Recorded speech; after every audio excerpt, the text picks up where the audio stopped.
Join me this week as I show you how to make the bed to go with the headboard we made last week. Stay tuned and see how fun, easy, and inexpensive this is to do.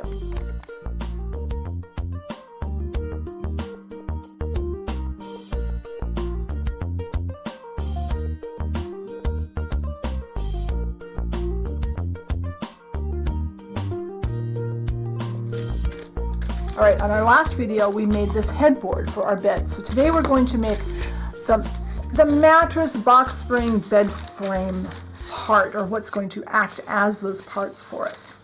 And off camera I cut a piece of pink builder's foam and a piece of foam core. These are both cut 3 3/4 of an inch wide by 6.5 inches long. I'll have those measurements in the blog post. I cut them off camera because the pieces I cut them from were too big to get under the camera. And this one is cut a little bit crooked, but I can fix that up later.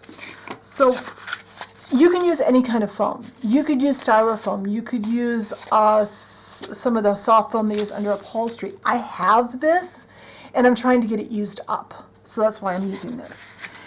I like to use something I can pin into, so when I dress the bed, then I can pin that stuff into it. So we are going to actually glue these two pieces together. If I can get my glue to come out, I should have had my glue sitting upside down instead of standing right side up.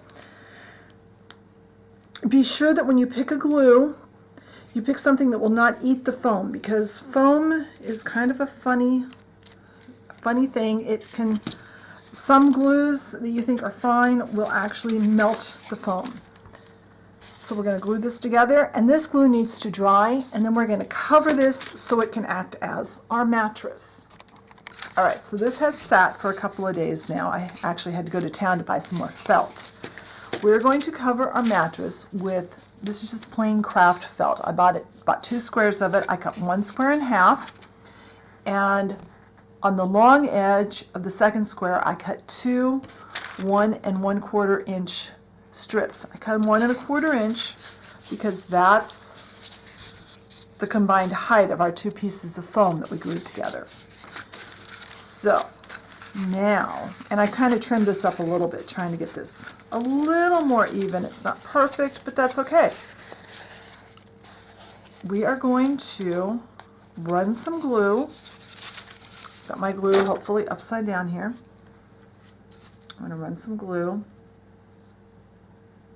right here.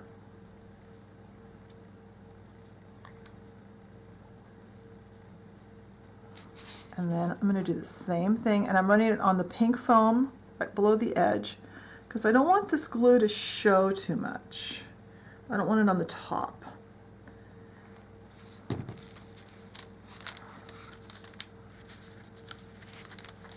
I'm going to center this as best I can. It doesn't have to be perfect.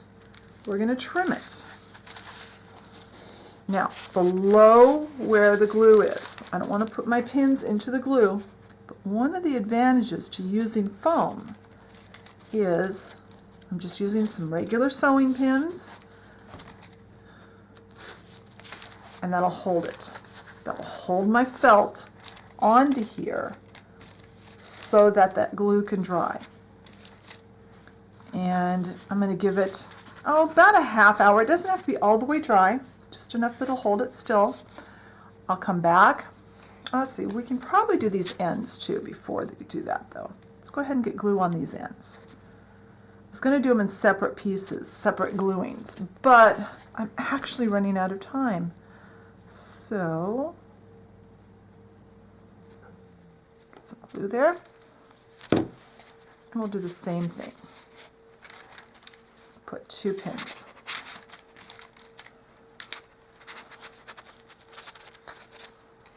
And try not to stick your fingers in the glue.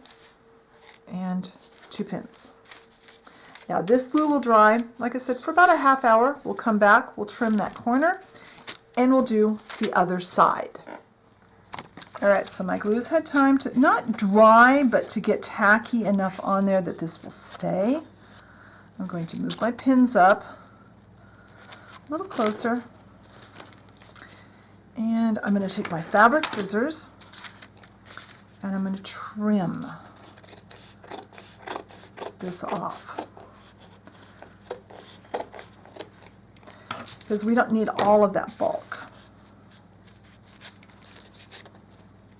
I'm going to do that all the way around, and then I'll be back. All right, now that we got rid of some of that excess felt, I'm going to take some more glue, and basically I'm going to repeat the same process on this side. I will be running a bead of glue along the edges.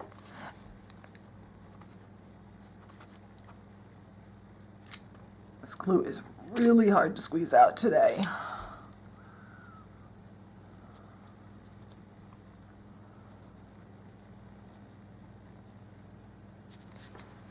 Take my piece of felt and I'm going to glue it down. And I think I'm just going to use these same pins because they're already here, and then I don't have to get out another set. I'll do the same thing on the ends, and when this is dry, I'll trim off this edge just like I did the first one, and then I'll come back and show you how to put our finishing strip on and what to do with the corners. Alright, in the interest of getting this video done in a timely manner, I ended up breaking out the hot glue gun because this glue was just not setting up as fast as I wanted it to. So I've got this all glued all the way to the corners. I've trimmed it back, made sure there's glue tucked up in all those corners, and you notice how I've got it pinched really tight there. I'm going to cut off like this. Cutting off the excess. Now, our strips.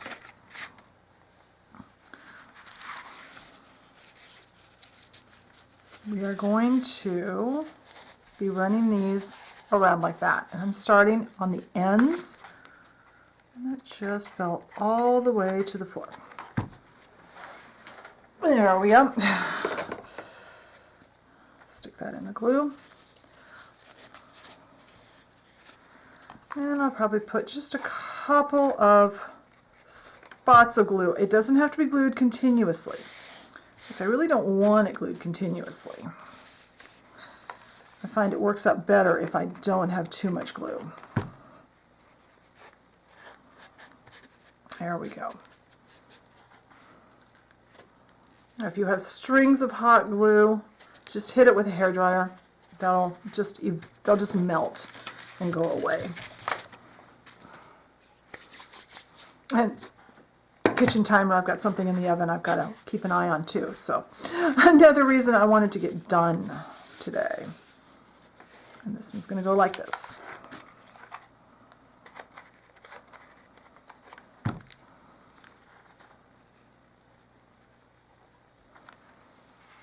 And once again, just a few spots of glue.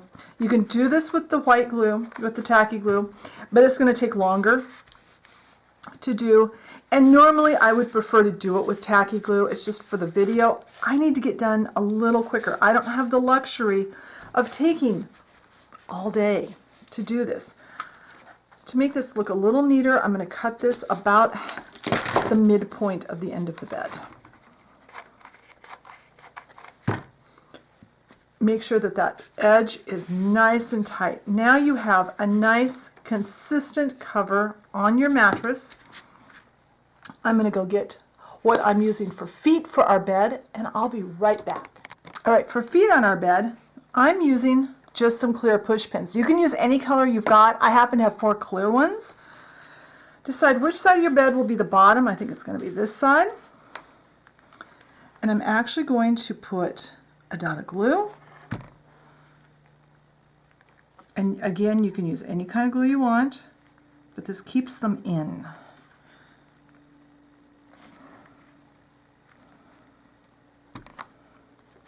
Try not to stick your thumb in the hot glue like I just did. That's hot. And I'm eyeballing this. If I was doing this not on video, I would probably have stopped and measured the corners. But in the quest to get this done pretty quickly, I'm just doing it this way.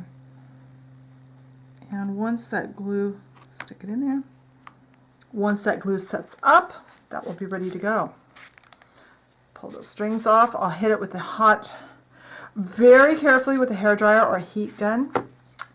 Now all I got to do is figure out where I laid my headboard. Oh, it's right next to me.